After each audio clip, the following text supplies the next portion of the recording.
UP में देखिए 50 साल पुराने पुलों की जांच की जाएगी। इसको लेकर तमाम जानकारी साझा कर रहे हैं। सीएम योगी आदित्यनाथ ने समीक्षा बैठक के दौरान इसको लेकर निर्देश भी दिए हैं। और एक बार फिर से रुक करते हुए राघवेंद्र आपका राघवेंद्र, देखिए यूपी में 50 साल पुराने पुलों की अब जांच की जाएगी, क्योंकि कल जिस तरह से एक और पुल हादसा हो गया बिहार में, उसके मद्देनजर अब यूपी में भी हाई अलर्ट जारी रहता हुआ और यूपी में भी सतर्कता अब इसको लेकर बरतती जा रही है।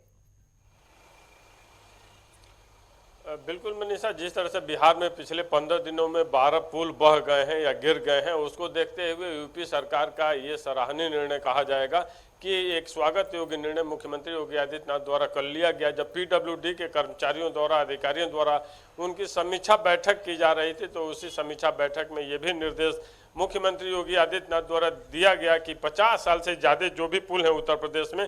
उनके सुपर स्ट्रक्चर पियर के स्थित सेतुओं के वाटर वे में ब्लॉकेज, पियर के साइड में स्क्वायर होल, सेतु को एब्सर्डमेंट, ढाल और बोल्डर का परीक्षण करके और जहां भी खामी मिले ऐसे पुलों को तत्काल यातायात के लिए बाधित बंद कर दिया जाए,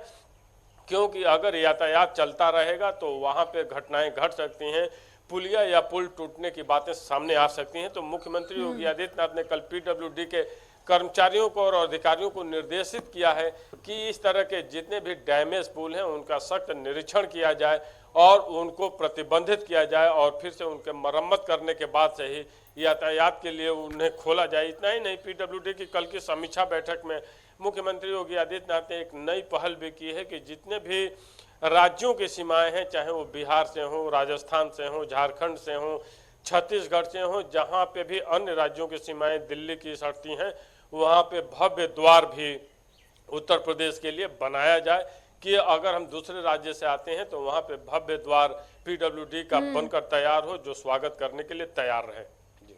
बिल्कुल राघवेंद्र, तो 50 साल पुराने पुलों की जांच के निर्देश तो सीएम योगी आदित्यनाथ द्वारा दिए गए हैं, लेकिन आपसे ये भी जानना चाहेंगे कि क्या इस समीक्षा बैठक में जर्जर पुराने भवनों और सरकारी आवासों की जांच के भी निर्देश दिए गए हैं या नहीं? क्योंकि देखिए लगातार जैसे ही मानसून आता है प्रदेश में, ऐसे में सरकारी आवासों में रहने वाले लोगों की दिक्कतें काफी ज्यादा बढ़ जाती है, उनमें दहशत का माहौल पनपने लगता है। क्योंकि पिछले साल भी हमने देखा था कि जैसे ही मानसून आया था, 1-2 घर ढह गए थे, जिसके बाद सरकारी आवासों में रहने वाले लोगों में काफी ज्यादा दहशत का माहौल देखा गया था। जर्जर भवनों में रहने वाले लोग काफी ज्यादा परेशान थे। तो क्या उनकी परेशानी को दूर करने के लिए भी किसी तरह के निर्देश सीएम योगी आदित्यनाथ द्वारा?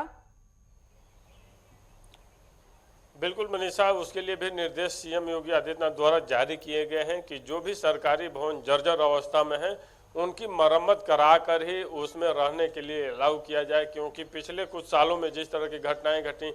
ऐसा देखा जाता है कि कर्मचारियों के जो सरकारी आवास होते हैं क्लास 3 के, क्लास 4 के,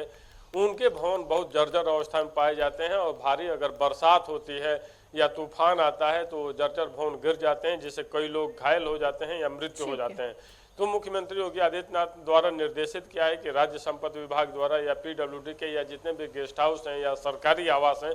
उनका भी एक सर्वे किया जाए और जो जर्जर अवस्था में है उनकी मरम्मत का कार्य किया जाए, ताकि किसी भी अनहोनी से बचा जा सके। तो सीएम योगी आदित्यनाथ एक तरफ पुलों को लेकर निर्देश जारी किए हैं, तो दूसरी तरफ सरकारी जर्जर भवनों के लिए भी निर्देश जारी किए हैं कि सभी सुरक्षित रहें। इसके लिए आप लोग स्थिति को मजबूत करिए और जो भी जर्जर भवन है उनकी भी मरम्मत करिए। ठीक है राघवेंद्र, इस तमाम बातचीत के लिए, तमाम जानकारी को साझा करने के लिए आपका बहुत बहुत शुक्रिया। और फिलहाल यहाँ पर कहेंगे एक छोटे से ब्रेक के लिए।